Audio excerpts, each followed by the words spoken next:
এইভাবে সম্মান করব এবং তাদের কাছ থেকে সাজাতে হবে। আমি অন্তর্বর্তীকালীন সরকারকে এই শহীদ বুদ্ধিজীবী দিবসে একটা পরামর্শ দিব যে আমাদের দেশ থেকে ব্রেন ড্রেইন হয়ে গেছে।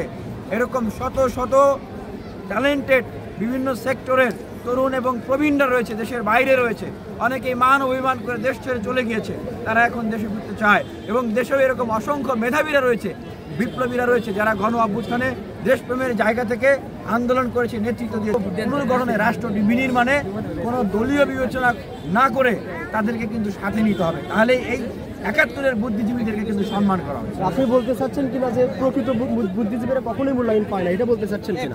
প্রকৃত বুদ্ধিজীবীদেরকে আমরা দুটো জিনিস হয়েছে, যেরকম একরকম কোণঠাসা করে রাখা হয়েছে, আমরা অনেক বুদ্ধিজীবীদেরকে দেখেছি যে তারা ক্ষমতার পদলেহন করেছে।